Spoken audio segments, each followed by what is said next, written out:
자, 국회가 통과시킨 탄핵 소추안만 모두 8개나 됩니다. 그런데 얼마 전 헌법재판소에서 지금 검사 3인에 대한 재판 준비 기일이 있었는데 이게 3분 만에 끝이 났습니다. 그리고 다시 한번 재판 준비 기일을 내년 1월 8일로 새로 날짜를 잡았습니다. 왜냐하면 지금 더불어민주당에서 이들 3명을 탄핵 소추안 가결시켜놓고 결국 탄핵 사건을 대리할 수 있는 변호사 선임을 하지 않았기 때문에 지금 재판이 그대로 종료가 3분 만에 됐다. 그러니까 결국 탄핵이 목적이 아니라 지금 직무를 정지할 목적이 아니었느냐, 정치적인 어떤 탄핵이 아니었느냐는 어떤 비판에서 피할 수 없는 그런 상황에 직면했거든요. 어떻게 좀 보셨습니까, 이 부분은? 일단 탄핵 소추 사유가 사유의 대상이 되지 않아요. 탄핵의 대상이 되지 않고 일단 이건 이런 거나 똑같아요. 검사가 기소를 일단 합니다. 네. 그런데 무죄 나올 게 뻔해요. 네. 죄가 안 되는 걸 알아요. 그러니까 법정에 나가지 않습니다. 네. 본인도 검사도 결과가 뻔하다고 생각한 거예요. 이건 무죄다 100%. 근데 나가서 이 공소를 유지할 수 있는 하기 위해서 할 말도 없고요. 법적 논리도 없는 거예요. 그러니까 만약에 정청래 법사위원장이 안 나가면 변호사도 나갈 거 아니에요. 변호사 나가봤자 변호사 비용만 나가는 거예요. 이거 쓸데없는 비용만. 결과적으로 탄핵 기각인데. 네. 그러니까 저 태도를 보면 저것은 자신들도 아는 거예요.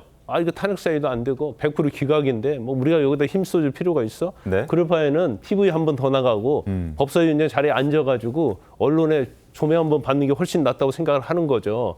그렇기 때문에 지금 뭐 한덕수 총리와 관련돼도 마찬가지죠. 민주당 말을 안 듣는 게 그게 탄핵 사유입니까? 이재명 대표 수사한 사람이 수사하면 탄핵 사유예요? 말도 안 되는 것을 지금 하고 있는 거예요. 네, 그러니까 대리인단을 선임하지 않는 민주당의 태도가 사실상 이제 이 검사들에 대한 특히나 탄핵안이 인용될 수 없다라는 것을 알고 있기 때문에 선임 속도를 이렇게 늦추는 것이다, 이런 주장이신 것 같습니다. 저희가 좀 따져봤는데요. 이 몇 가지 사례들이 있습니다. 지금 앞서서 14일에 가결됐던 윤석열 대통령 탄핵안은 19일에 바로 17명의 대리인단을 즉각적으로 선임을 했습니다. 그런데 말씀드렸던 것처럼 이창수 등 검사 3명에 대해서는 이 탄핵안이 5일에 가결이 됐는데 19일 오전 탄핵 심판에 이 대리인단이 불출석을 했습니다. 그래서 3분 만에 종결됐죠. 그 직후에 일부 대리인단을 선임했다. 이런 이제 3분 만에 심판이 이제 종료됐다라는 것이 논란이 되기 시작하니까 그 직후에 민주당이 일부 대리인단은 선임을 했다, 이런 식의 입장을 공식적으로 밝힌 겁니다. 그리고 박성재 법무장관과 조지호 경찰청장도 탄핵안이 12일에 가결이 됐는데 이 두 사람에 대한 대리인단은 현재까지 선임을 하지 않은 걸로 알려지고 있습니다. 그 민주당이 탄핵을 과거에 이제 추진했던 이정섭 검사 같은 경우에도 결국에는 이제 기각이 됐잖아요. 특히나 이제 검사들에 대한 탄핵은 인용되기가 몹시 낮다라, 인용 가능성이 좀 낮다라는 것을 민주당도 좀 인지하고 있는 겁니까? 뭐 그런 상황은 아닙니다. 지금의 이 상황은 이 저간의 배경을 좀 잘 볼 필요가 있어요. 모든 일에는 우선순위가 있을 수밖에 없는 상황이라는 것도 있고, 지금 12월 5일 날 우리 민주당이 이 검사 3분에 대한 탄핵안을 갖다가 이제 처리했지 않습니까? 그리고 나서 12월 7일 날 윤석열 대통령에 대한 1차 탄핵 소추안을 저희가 작성을 했습니다. 네. 그리고 2차 14일 탄핵 소추안 작성도 있었죠. 그리고 거기에서 탄핵안이 통과가 됐습니다. 그렇다면 지금 이 탄핵이 그 국회가 추진하고 있는 탄핵 소추, 여기에서 핵심적인 인물은 누구냐 하면 정청래 법사위원장입니다. 탄핵 소추위원이 되기 때문에. 네. 근데 여기에 지금 모든 상황들이 몰려 있는 상황이고요. 그 상황 속에서 가장 우선적으로 처리해야 될 게 뭐냐.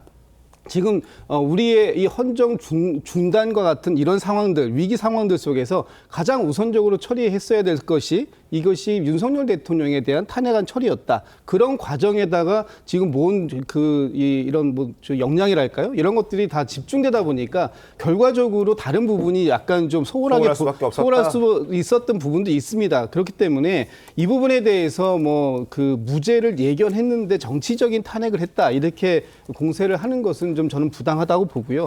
어차피 그런 모든 부분들이 정치적으로 공격을 국민의힘에서 할 수 있지만 결과적으로는 헌법재판소에서 심리를 받고 거기에서 결과가 나올 때까지 기다려봐야 되는 부분이 있는 것이고요. 지금의 이 상황들, 이게 만약에 이런 비상계엄이라든지 아니면 이런 내란 사태가 12.3 비상계엄 그 내란 사태가 없었다면 이 모든 것들이 발생하지 않았어도 될 부분들도 있는 것입니다.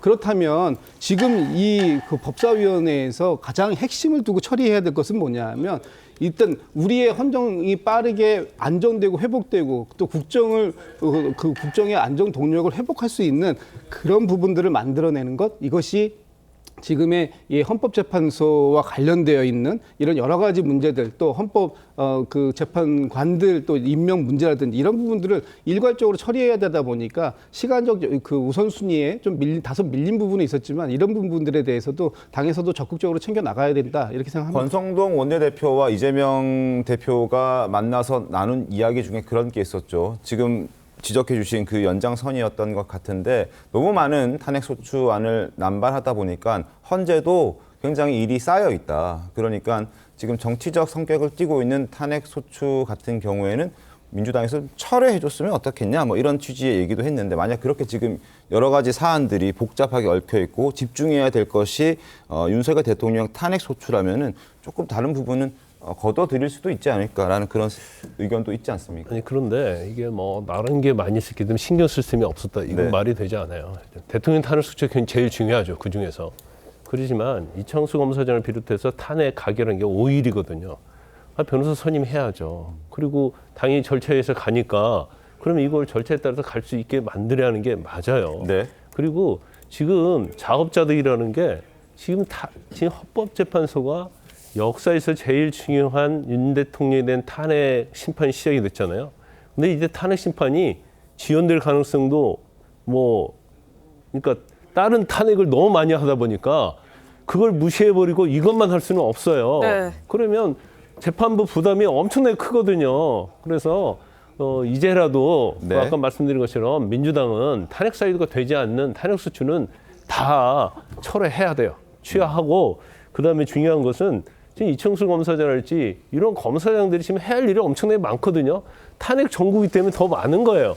그럼 일을 할 수 있게 해줘야지. 전에는 윤 대통령에 대한 어떤 공격으로서 정치적 수단으로서 탄핵을 하려고 했다면 윤 대통령이 일단 탄핵 가결이 됐잖아요. 그러면 다른 국가기관은 이 비상사태에서 정상적으로 운영할 수 있도록 민주당이 협조를 해야 하는데 여야정 협의체만 해가지고 하면 안 되고 자신들의 어떤 탄핵소추도 빨리빨리 철회해서 정상적으로 돌아가야 한다, 이렇게 봅니다. 알겠습니다.